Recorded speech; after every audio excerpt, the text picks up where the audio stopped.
Boa tarde a todos. Vamos dar início à reunião hoje, 14 de setembro de 2023, com a apresentação de um caso clínico pela doutora Patrícia e pela doutora Rebeca. Então, Patrícia vai apresentar a primeira parte. Pode começar, Patrícia.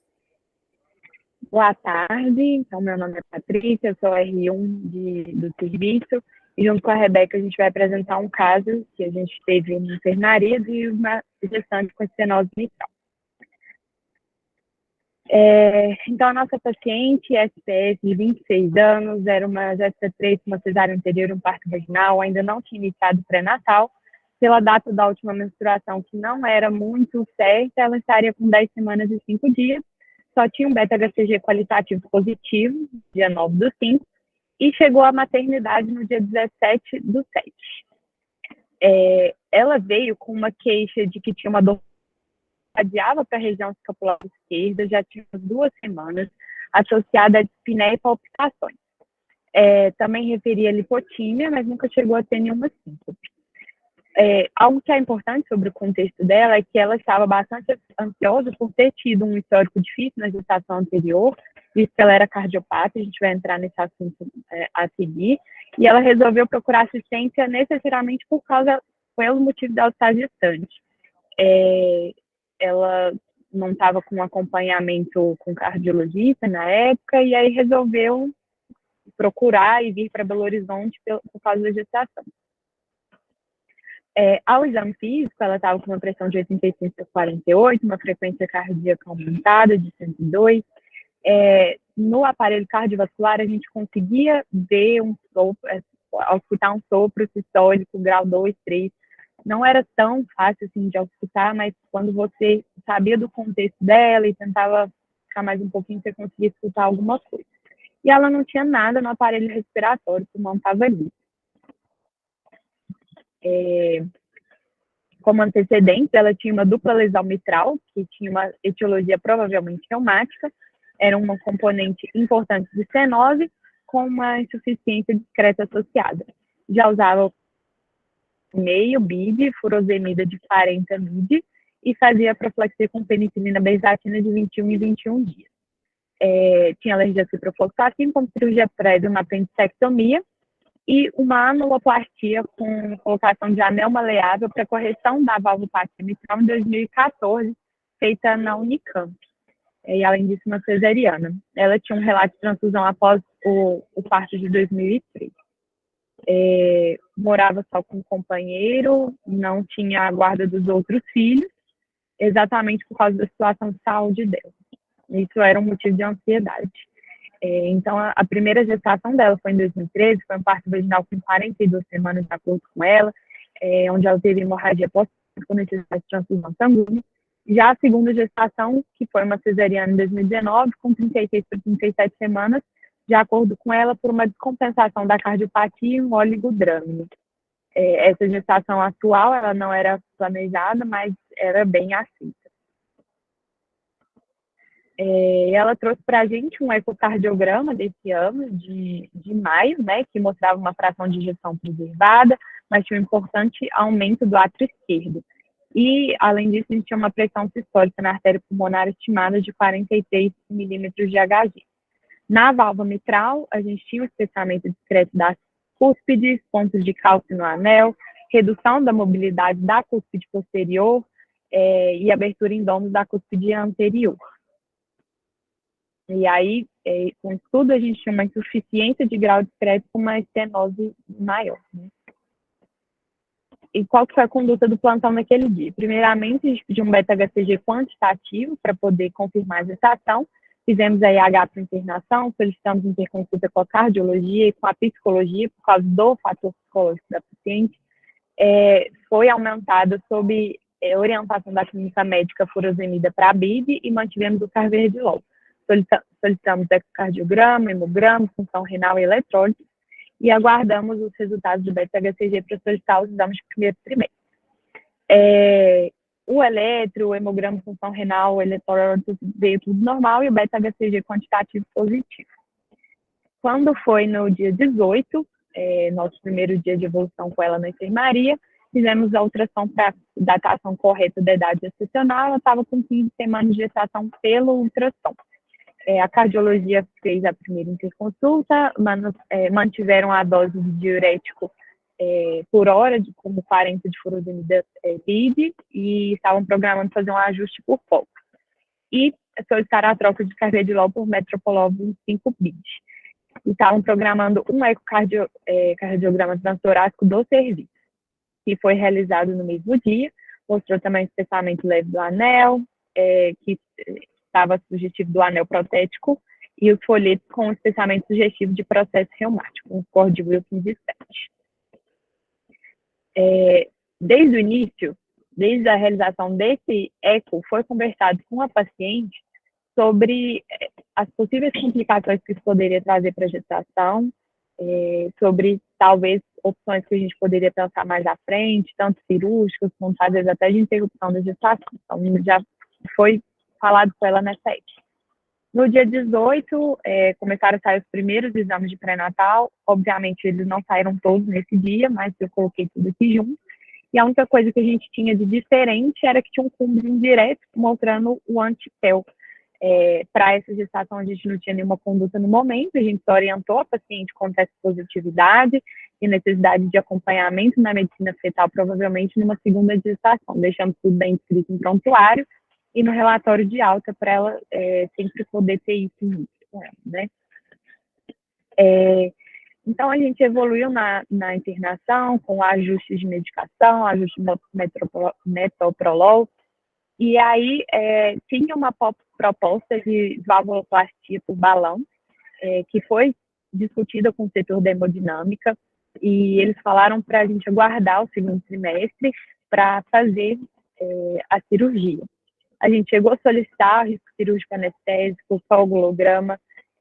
A paciente clinicamente estava apresentando uma boa resposta à diurético-terapia. A gente chegou a progredir o metoprolol para 50 BID e solicitaram o procedimento e aguardar a marcação. A cirurgia foi agendada para o dia 25/7. Por causa das altas doses de furosemida, iniciamos fazendo o peso diário da paciente e a rotina laboratorial com íons de 48 em 48 horas. E, além disso, tinha uma proposta de que o eco deveria ser realizado no dia da valvuloplastia, né, para a gente excluir a presença de trombos e uma complicação da cirurgia. No dia 25, que estava agendado o procedimento, a hemodinâmica avaliou a paciente, que já estava assintomática na enfermaria, apesar de chamar o plantão várias e várias vezes por quadro de dor torácica, dispneia, todos também associados com um componente ansioso, mas porque a parte da doença já estava sendo controlada com as medicações.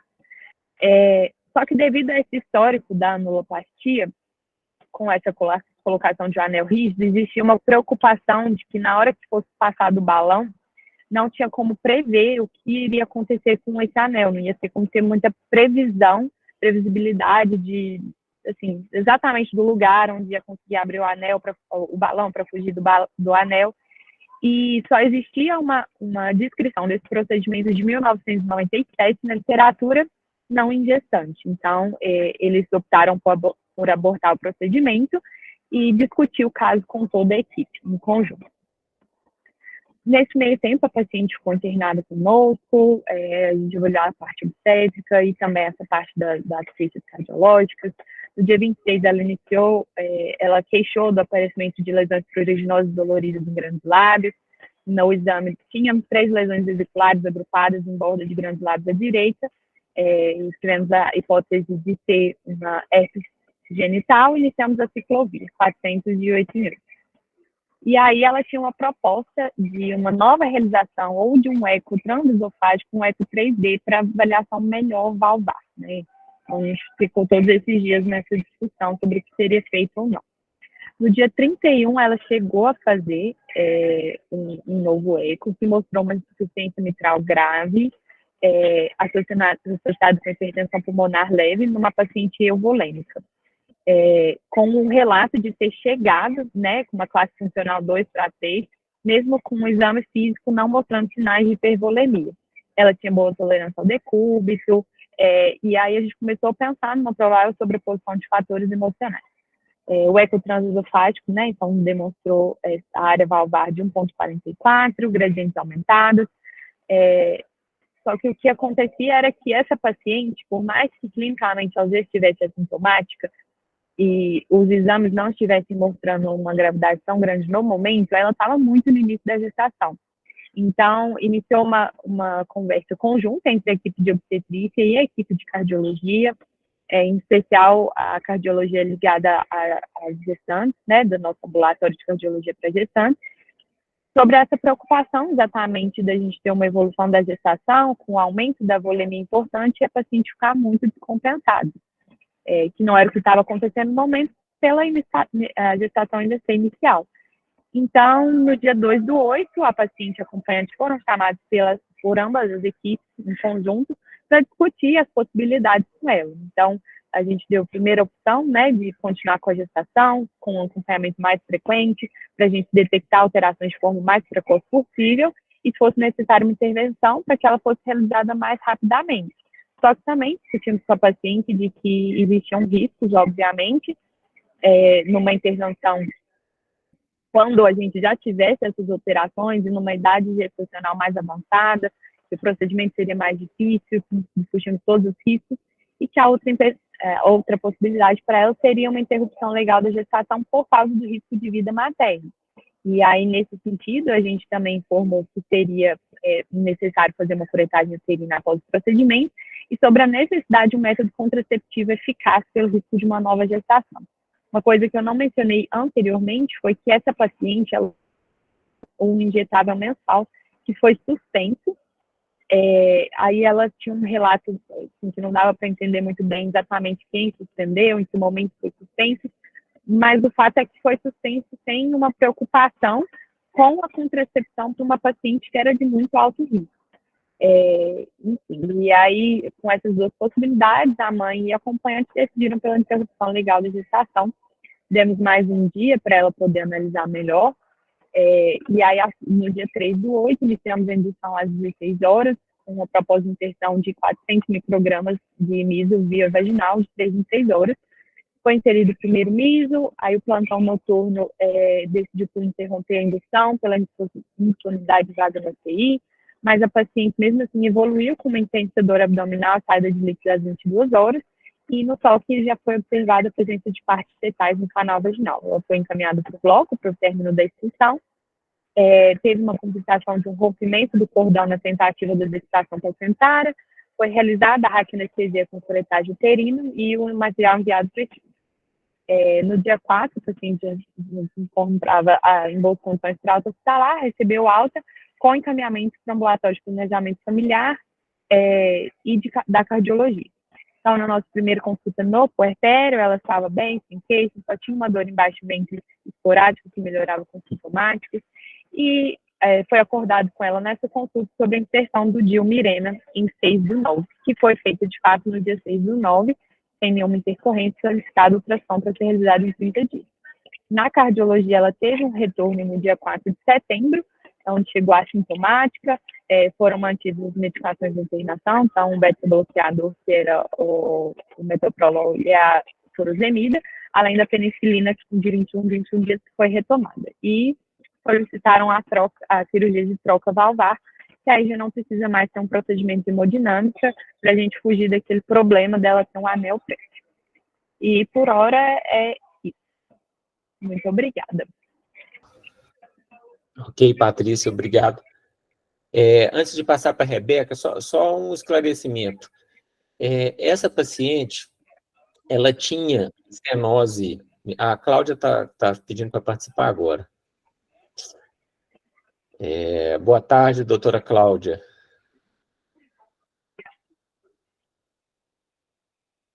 A Patrícia acabou de apresentar o caso. Seu microfone está desligado, Cláudia. Tá, é porque eu estava... Não entrei. A Patrícia acabou de apresentar o caso. Sim. E eu ia explicar aquela parte que você tinha me explicado do anel que ela tinha protético que ela tinha na válvula, e que por isso não dava para fazer a dilatação com balão, ou seria tecnicamente difícil, mas se você quiser assumir essa explicação, vai ser mais técnica.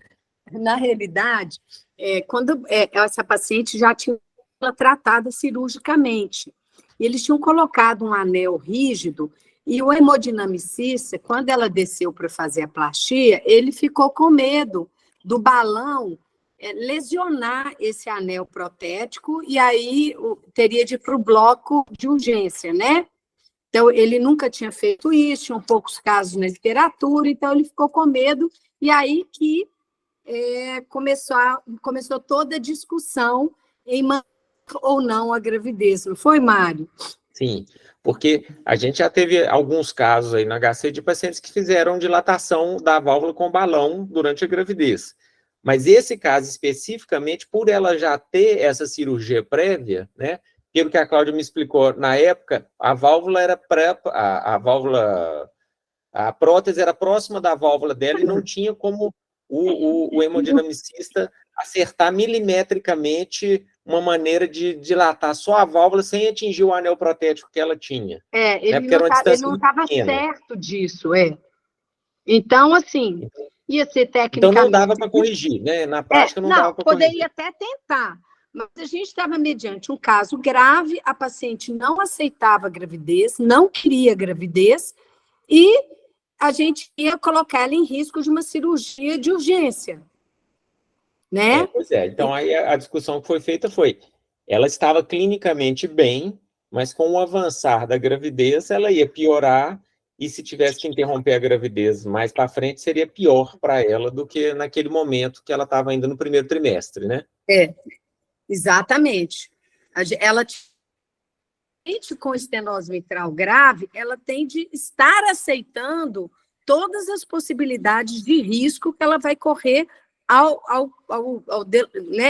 durante a gravidez. Porque todo funcional não significa que vão entrar em edema agudo de pulmão, mas se ela está apoiando, querendo a gravidez, sabendo que isso pode acontecer, vai tomando as medicações, a gente tem conseguido levar essas gravidezes a uma idade gestacional aceitável.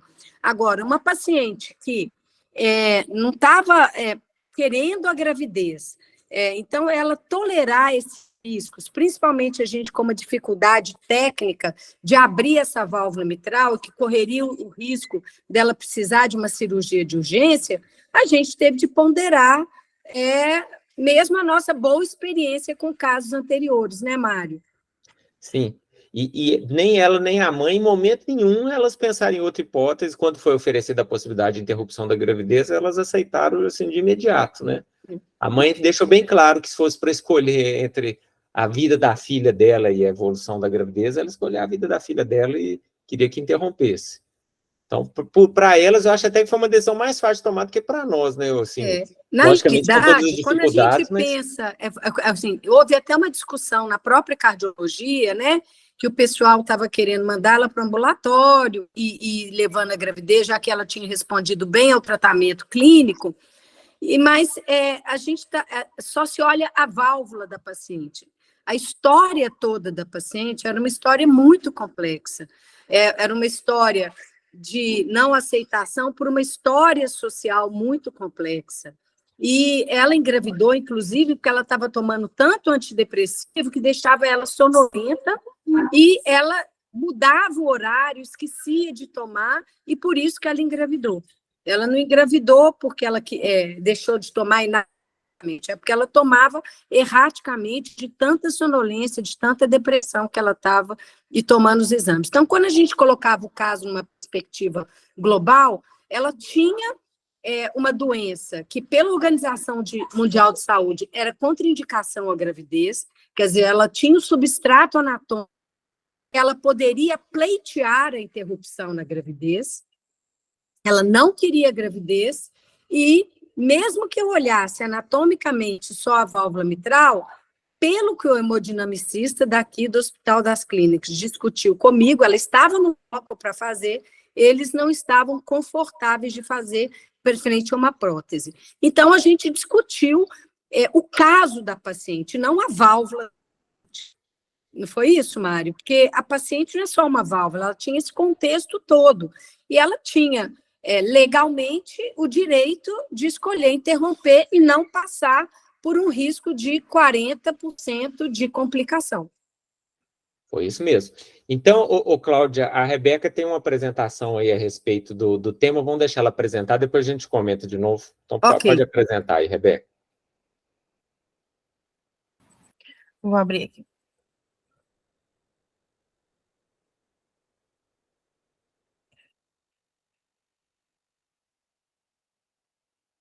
Apareceu aí? Apareceu, pode apresentar. Tá, então, boa tarde a todos. Eu vou falar sobre a interrupção da gestação em pacientes cardiopatas. O texto básico que eu usei para fazer essa apresentação foi um capítulo de um livro escrito pela doutora Cláudia e pelo doutor César, que são os responsáveis pela parte da cardiologia obstétrica do nosso pré-natal. Primeiro, eu coloquei aqui o artigo 128 do nosso Código Penal, que fala sobre a indicação do aborto terapêutico, né, quando tem um risco de vida para a mulher e não se vê outra alternativa para resolver esse problema. Então, não necessariamente a mulher precisa estar em risco iminente de vida, igual aconteceu no caso dessa paciente que a gente falou hoje.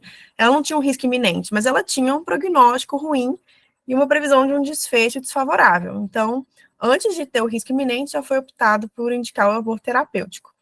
E em casos que tem uma descompensação aguda, que o médico avalia um risco iminente de morte, você não precisa nem do consentimento da paciente para fazer o aborto.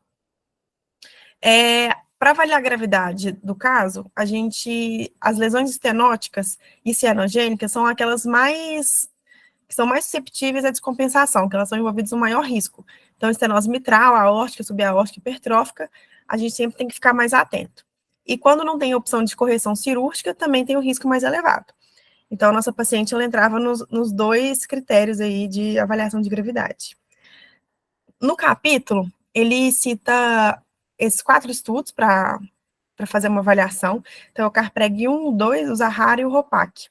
E eles identificam aqueles marcadores prognósticos com variadas cardiopatias que vão modificar o desfecho das pacientes e que vão complicar a gestação de alguma forma. Mas o que a gente usa é a classificação de risco materno da Organização Mundial da Saúde, que é inclusive recomendada pelo Departamento de Cardiologia da Mulher, da Sociedade Brasileira de Cardiologia, e que ela não é considerada um score de risco, mas ela identifica o risco materno de descompensação do quadro de base. Então, essa classificação, ela é dividida de OMS 1 a 4, e sendo a OMS 1 com o menor risco de descompensação, menor risco materno, de 2,5 a 5, variando até a OMS 4 com mais 40% de risco de descompensação. Então, falando de cada uma, a classe 1, ela vai envolver cardiopatias com risco materno ali envolvendo de 2,5% a 5%, com um aumento leve de morbidade, sem aumento de mortalidade. Então, tem as estenoses pulmonares, a CIA, CIV, PCA corrigidas, extrasístoles também estão nesse grupo, prolapsos de válvula mitral leves e moderadas. Na OMS 2, a gente tem um risco materno de 5,7 a 10,5, com um pequeno aumento de mortalidade e um moderado de morbidade. São aqueles casos CIA e CIV que não foram operados, uma tetralogia de Fallot corrigida, as arritmias também que a gente costuma ver com maior frequência no nosso pré-natal, também estão inclusas aí no grupo 2, e a síndrome de Turner sem dilatação de aorta.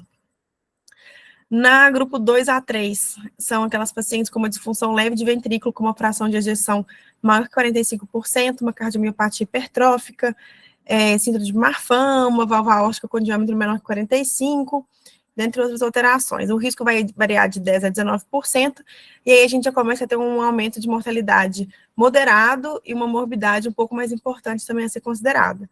No grupo 3, a gente reduz a fração de ejeção da categoria, ela vai de 30% a 45%, aquelas pacientes que já tiveram uma história de miocardiopatia periparto sem disfunção residual, ou com prótese valvar mecânica, cardiopatias congênitas complexas, síndrome de Marfan.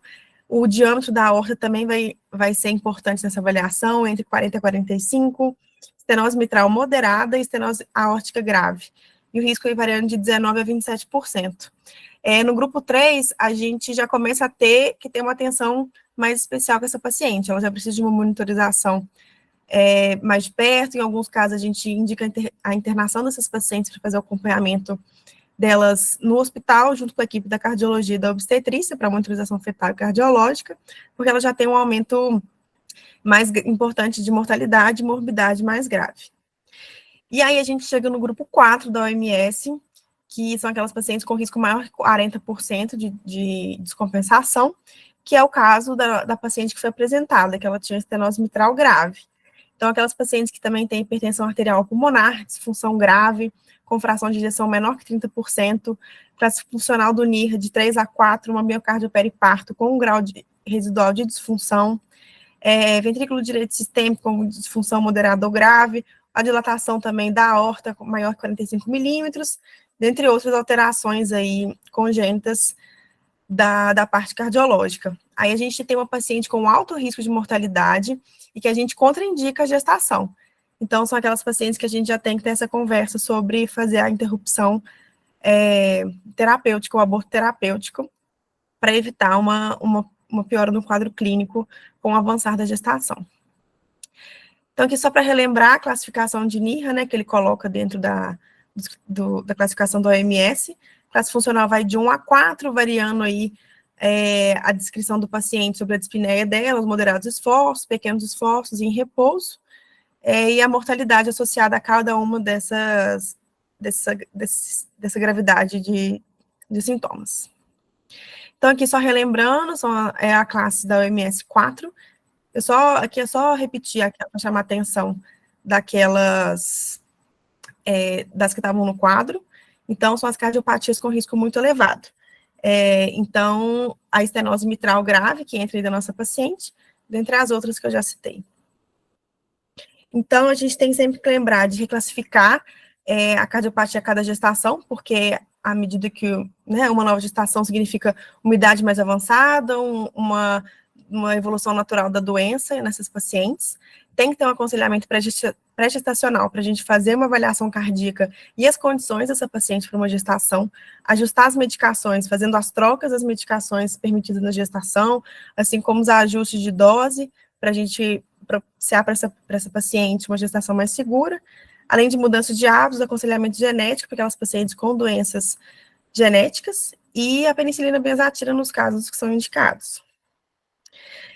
Isso. Eu só queria relembrar também que a paciente que a gente citou, ela colocou o DIU, no nosso ambulatório de puerpério, e ela colocou o DIU hormonal, e no nosso ambulatório de planejamento, no SUS, no geral, a gente disponibiliza sempre o DIU de cobre, mas a gente tem alguns DIUs hormonais que a gente reserva para esses casos de pacientes com comorbidades mais graves que precisam de uma contracepção mais eficaz, que a gente não pode correr muito risco. Então, de vez em quando a gente coloca umas pacientes com hipertensão pulmonar, nessas estenoses mitrais, então, para vocês saberem também que pode encaminhar essas pacientes para o planejamento, que a gente dá um jeito lá de conseguir esses DIUs para elas.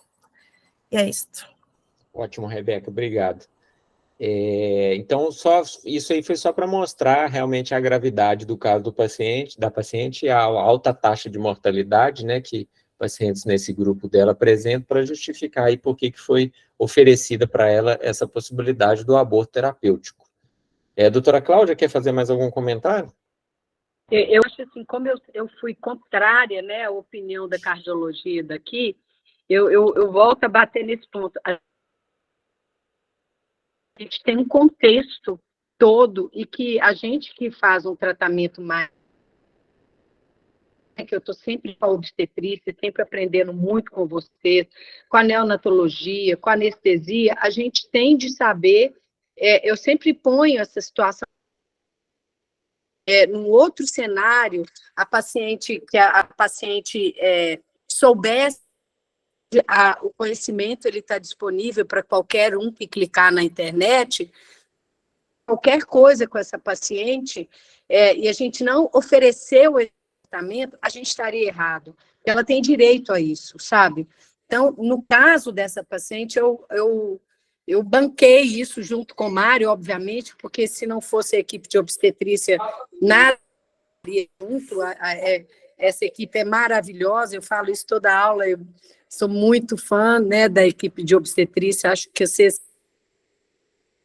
E acho que dessa vez a decisão foi muito mais pelo caso em global do que pela válvula da paciente. Nós que somos seu fã, Cláudia. Sem você, a gente tava perdido aqui. Ainda bem que você está aqui para nos salvar.